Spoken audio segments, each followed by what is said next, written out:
Ya, sahabat Merkuri dan juga sahabat YouTube, selamat berjumpa kembali. Saya Aldi Susanto, 96 FM Merkuri Surabaya, yang akan mengajak Anda berdiskusi bersama-sama dalam live talk show Rembuk Kota. Hari ini kita akan membahas tentang banyak aplikasi warga bingung. Ya, dan 3 narasumber sudah kami hadirkan melalui Zoom dan juga yang hadir di studio. Saya menyapa dulu yang ada di sebelah kanan saya, yang terhormat Mas Agus Mutakin, Sarjana Hukum SH, Kepala Ombudsman Jawa Timur. Saya panggil Mas saja biar kita sama-sama awet muda ya Mas ya. Oke, siap. Apa kabar Mas Agus? Assalamualaikum. Alhamdulillah baik. Waalaikumsalam. Mudah-mudahan juga sehat semua. Sehat semua ya. Oke, baik. Dan di Zoom saya sudah bersama Haji Samsul Arifin SAG MSI. Beliau adalah anggota fraksi PKB DPRD Jawa Timur dari daerah pemilihan Surabaya. Assalamualaikum Mas Samsul. Waalaikumsalam. Oke, salam sehat selalu. Ngapunten, tadi ada sedikit kesalahan teknis. Oke, salam sehat selalu untuk Mas Samsul. Ada Mas Agus Mutakin juga, Kepala Ombudsman. Ya, salam sehat. Salam sehat. Saya belum melihat ada Pak Fixer, Muhammad Fixer APMM, Kepala Dinas Komunikasi dan Informatika Kota Surabaya, yang tadi menjanjikan untuk beliau memohon maaf untuk tidak bisa hadir di studio dan berjanji untuk tersambung melalui Zoom seperti Mas Samsul Arifin juga sore hari ini. Tapi ya sebentar. Sepertinya kita belum tersambung ya, belum ada yang join ya, belum ya teman-teman. Oke, saya ke Mas Agus dulu deh. Mas Agus, tadi offer sempat disampaikan bahwa banyaknya aplikasi yang membuat warga bingung ini sudah mulai dirasakan juga oleh teman-teman di Dinas Komunikasi dan Informatika Kota Surabaya ya, atau seperti apa ketika Anda menghadiri undangan waktu itu? Oke, sebelumnya saya ucapkan terima kasih atas undangan partisipasi dari Radio Merkuri dengan mengundang melibatkan Ombudsman Jawa Timur. Pertama tentunya kita mengapresiasi inisiatif dari Pemkot dan juga Pemda lain ya, yang berusaha untuk mendekatkan penyelenggara layanan dengan pemohon layanan melalui aplikasi. Aplikasi ini kan sarana, alat untuk memudahkan pemohon layanan publik untuk mengakses produk-produk layanan. Contohnya kayak ngurus EKTP, tidak perlu warga itu datang ke Dispenduk Capil sampai antri, nah, itu tidak perlu datang. Dengan aplikasi, dengan menyodorkan dokumen dan data-data yang dibutuhkan, tentunya akan memudahkan warga untuk melakukan kegiatan-kegiatan terkait dengan pelayanan publik. Pertama, terus terang kami mengapresiasi. Cuma memang dalam 5-6 tahun belakangan memang sangat banyak Pemkot atau mungkin Pemda yang melakukan berlomba-lomba untuk memperbanyak aplikasi. Nah, dampaknya sekarang warga juga karena kebanjiran aplikasi, ternyata banyak warga yang juga tidak konsen. Terlalu banyak aplikasi akhirnya membingungkan. Saran kami ke Pemkot Surabaya, kami berharap sesuai dengan visi Citizen Charter. Citizen Charter itu pelayanan publik yang berorientasi pada pengguna layanan. Jadi salah satu visi dari Citizen Charter itu kesederhanaan. Jadi semua aplikasi itu kalau bisa disederhanakan, ada satu rumah besar aplikasi punya Pemkot Surabaya, kemudian dibagi-bagi per SKPD, dan di situ semua aplikasi berdasarkan SKPD yang mereka selama ini konsen di bidang aplikasi itu gitu. Jadi tidak perlu banyak-banyak aplikasi gitu. Kalau yang sekarang kondisinya seperti apa Mas Agus? Catatan kami dari beberapa diskusi dengan teman-teman Pemkot, total ada 165 aplikasi di Pemkot Surabaya. Aplikasi yang banyak diakses oleh warga, Sapa Warga, kemudian Sayang Warga, dan juga Wargaku. Ini aplikasi yang termasuk aplikasi andalan ya, terkait aplikasi Sapa Warga. Terus terang kami apresiasi ke Pemkot Surabaya soal aplikasi Sapa Warga, karena dengan aplikasi Sapa Warga ini warga tidak perlu mengadukan terkait komplain layanan publik ke Ombudsman langsung, tapi lewat aplikasi ini semua keluhan warga bisa terlayani dengan baik. Dan yang membedakan dengan aplikasi pengaduan yang lain, kita tahu ya aplikasi pengaduan kalau yang di Jawa Timur itu kan ada Cetar Jatim. Kemudian kalau yang nasional itu ada Span Lapor, SP4N Lapor.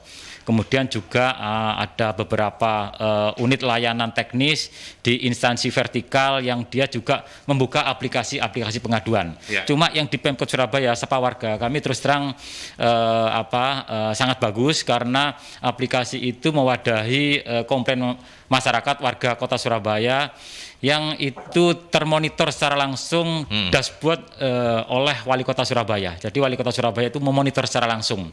Dan ada pemberian reward and punishment terkait pengaduan yang masuk, tapi kalau tidak ditindaklanjuti akan termonitor langsung oleh Wali Kota Surabaya, dan itu dampaknya kalau tidak tertindaklanjuti itu berdampak pada jumlah atau mungkin besaran remunerasi atau tunjangan di akhir bulan yang biasanya diberikan pada awal bulan. Untuk yang bersangkutan ya? Untuk pimpinan SKPD dan juga semua personel di SKPD gitu. Ya, dan artinya dari 165 tadi diidentifikasi oleh Mas Agus juga bahwa sebenarnya yang banyak diakses oleh warga Surabaya itu hanya 3 ya, Sapa Warga, Sayang Warga, dan mungkin pantauan dari kami dari luar orang luar di Pemkot Surabaya ya. Tapi saya tidak tahu, mungkin sebenarnya banyak juga selain 3 aplikasi ini, contohnya aplikasi OSS itu kan juga walaupun sistemnya itu berlaku secara nasional. Jadi kalau kita mengurus perizinan NIB, PBG atau mungkin perizinan lainnya ya yang bersifat ekonomi itu kan di Surabaya dan di kota lain tidak perlu datang ke kantor DTMP-TSP, tapi cukup mengakses lewat OSS itu karena dampak dari pemberlakuan Undang-Undang Nomor 11 Tahun 2021 tentang Cipta Kerja gitu.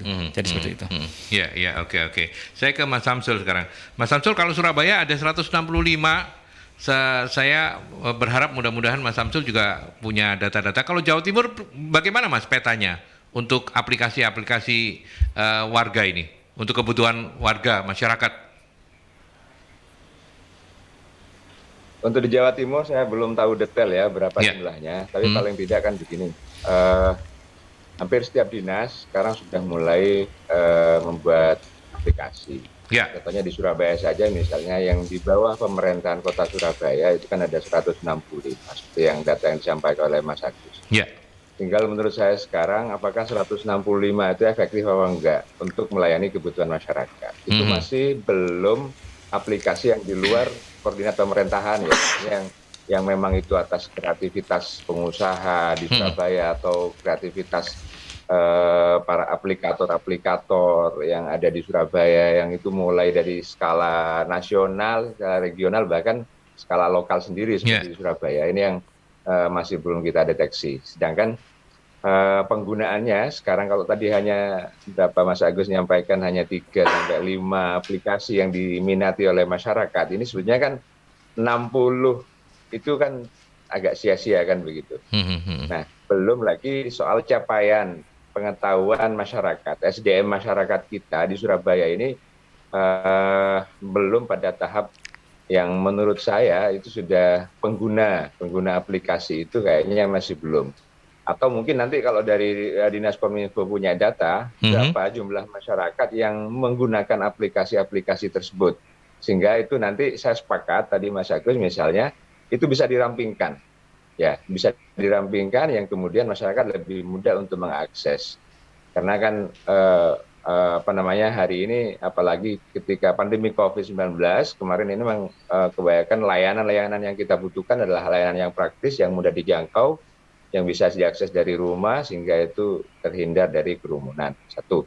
Yang kedua, kita berharap bahwa aplikasi-aplikasi ini betul-betul bisa membantu kebutuhan hajat hidup masyarakat Kota Surabaya, terutama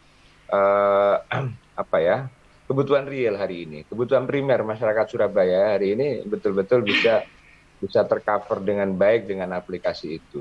Dan tidak hanya sekedar simbolik bahwa di Surabaya karena dianggap kota metropolis, kemudian sudah penyediaan layanan aplikasi ke bawah, layanan aplikasi sudah banyak, tapi kemudian sosialisasi ke bawah ini kita masih belum bisa sampai merata. Nah, sehingga nanti kalau Dinas Kominfo punya data, kira-kira masyarakat kita Surabaya ini penggunanya umur berapa sampai umur berapa, ada segmentasi, ada klasifikasi penggunaan aplikasi itu. Nah, kalau memang nanti datanya ketemu, ya, kira-kira pengguna lain aplikasi itu umur sekian sampai umur sekian, nah kira-kira kelebihannya yang tidak menggunakan aplikasi itu kira-kira harus disosialisasi pakai dengan cara apa? Karena kita tahu bahwa padatnya penduduk di kota Surabaya, terus kemudian multikultur yang ada di Surabaya, ini tentunya harus dilakukan pendekatan-pendekatan yang humanis, dilakukan pendekatan-pendekatan yang keluargaan, seduluran, ya, dan itu saya kira butuh kerjasama yang baik semua pihak, sehingga tidak hanya diserahkan pada satu dinas saja, tapi semua dinas, ya. Nah, karena semua dinas punya aplikasi, kira-kira masyarakat ini bingung apa enggak sih? Kalau pengguna aplikasinya antara 20 sampai 45 tahun, saya kira itu lebih mudah. Tapi bagaimana masyarakat yang di atas 45 tahun sampai 60 tahun misalnya akan dampak aplikasi itu. Nah, itu satu. Yang kedua, harapan saya dengan aplikasi, oke lah, yang di bawah pemerintahan secara otomatis ini banyak hal yang positif, bahkan 100% bisa dikatakan hal yang positif untuk membantu pemerintahan di kota Surabaya, ya toh. Ya. Akan tapi aplikasi-aplikasi yang di luar kontrol pemerintah atau di luar kepemilikan pemerintah ini, katakanlah yang umum yang saya katakan tadi di awal, kira-kira aplikasi itu bisa membantu enggak untuk ini gitu loh, untuk kepentingan hajat hidup masyarakat. Apakah tidak tambah memberikan peluang untuk hal-hal negatif misalnya yang terjadi sekarang, misalnya pinjol kayak begitu ya. Pinjol, ya, mohon maaf, ini sedang marak dan lagi banyak kemudian yang tertipu, yang berkeluh kesah soal itu. Terus kemudian banyaklah aplikasi-aplikasi negatif yang berbau movis, atau bahkan mohon maaf yang berbau seks dan sebagainya, yang mestinya itu tidak bisa diakses, tidak boleh diakses oleh kalangan di bawah 18 tahun. 18 tahun begitu ya. Pengawasannya itu yang belum ini ya. Pengawasan dan kira-kira memetakan hal-hal seperti ini seperti apa gitu. Ya. Kalau aplikasi milik pemerintah saya pikir sudah 100% baik lah ya. Tapi yang di luar pemerintah ini kira-kira mengantisipasinya seperti apa? Dengan maraknya, dengan era digitalisasi yang hari ini kemudian menjadi perbincangan setiap saat. Saya kira seperti itu. Baik, ini tuan rumah tidak langsungnya baru hadir. Pak Fixer, Muhammad Fixer APMM, Kepala Dinas Kominfo Kota Surabaya sudah bergabung bersama kita melalui Zoom, dan saya akan menyapa beliau. Pak Fixer, selamat sore. Assalamualaikum. Waalaikumsalam warahmatullahi wabarakatuh. Selamat sore. Iya, saya Aldi dari Merkuri, kemudian di studio ada Pak Agus Mutakin dan juga ada Mas Samsul Arifin. Sehat selalu Pak Fixer? Sehat, alhamdulillah. Ya, baik. Ini kita nggak ngerasain jenengan loh ya. Kita mencari kita mencari jalan terbaik loh. Tapi tadi karena kami memulainya belum ada Pak Fixer, sekedar menyampaikan bahwa tadi sama Mas Agus dan Mas Samsul sudah disampaikan bahwa banyak aplikasi membuat warga bingung. Nah, Surabaya itu ada 165 aplikasi. Pak Fixer, supaya bisa menjadi bahan diskusi karena diskusi ini boleh diakses juga oleh sahabat-sahabat melalui Zoom dan juga melalui siaran 96 FM Merkuri, bisa disampaikan lebih detail dulu seperti apa jumlah kondisi aplikasi, jumlahnya, penggunanya dan lain sebagainya yang ada di Surabaya, Pak Fixer. Ya, kalau tadi Inceu sebutkan 197 itu, kalau itu semua turun ke masyarakat ya tentunya masyarakat jadi mabuk ya. Di aplikasi sebanyak itu. Sebenarnya aplikasi sebanyak itu tuh aplikasi yang ada di internal OPD, adin kita. Sebenarnya yang turun ke masyarakat itu cuma 2-3 aplikasi saja. Jadi contoh yang ke masyarakat itu contoh aplikasi SSW Alpha yang khusus mengurus perizinan. dan layanan. Jadi perizinan kan semua lewat SSW Alpha. Lalu ada aplikasi yang namanya aplikasi Adminduk ya, itu untuk urus kependudukan, catatan sipil, lahir, pindah, masuk, datang. Ya. Lalu ada aplikasi yang terkait dengan keluhan-keluhan wargaku gitu ya. Di situ. Terus lagi ada aplikasi Sayang Warga yang khusus untuk para kader yang melakukan pendataan ya. Yeah. Lalu ada ini aplikasi-aplikasi ini kita kasih masuk dalam satu dashboard, yaitu dashboard Wargaku. Jadi download sekarang di Play Store, lihat Wargaku bisa download, itu bisa tahu itu aplikasi-aplikasi apa saja yang ada untuk warga. Tidak sebanyak 197 aplikasi itu. Yang di internal kita yang banyak, karena kan semua OPD seperti keuangan itu kan mulai dari e-budgeting, e-performance, nah itu yang kita hitung aplikasi-aplikasi itu. Nah, aplikasi yang banyak di pemerintah kota itu pakai Sync One. Jadi satu password satu user ini yang tidak membuat pengguna seperti kita ini bingung ya, terus hafal begitu banyak user, banyak password, itu tidak, kita cukup pakai satu ya. Sekarang yang lagi kami siapkan. Jadi saya kembali lagi terkait dengan yang untuk warga, kami coba mempermudah di satu dashboard di Play Store Wargaku, itu bisa diakses. Nah di situ banyak pilihan sebenarnya. Pilihannya mengurus administrasi kependudukan, itu bisa lewat Induk namanya di situ. Sangat sekali dan bisa mengetahui urusan apa saja yang terkait dengan kependudukan. Coba kita jabarkan udah di depan. Alpha. Di SSW Alpha itu seluruh perizinan yang bisa dilakukan di ini ya, untuk perizinan yang ada di Surabaya itu bisa diakses lewat SSW Alpha, dan sekarang kita kembangkan lagi untuk layanan yang ada di kecamatan kelurahan itu sudah bisa lewat SSW Alpha, seperti ngurus waris, ya, ngurus izin domisili, gitu kan, ngurus nikah, ya kan, ada N1, N2, N3 sampai N6 yang dikeluarkan oleh rekomendasi dari kelurahan. Proses itu bisa kita lewat di itu.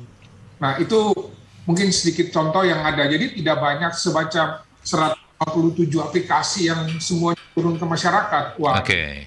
Kita akan diprotes sama Ombudsman. Sebenarnya aplikasi ini yang untuk mempermudah pelayanan kepada masyarakat justru malah bikin bingung ya.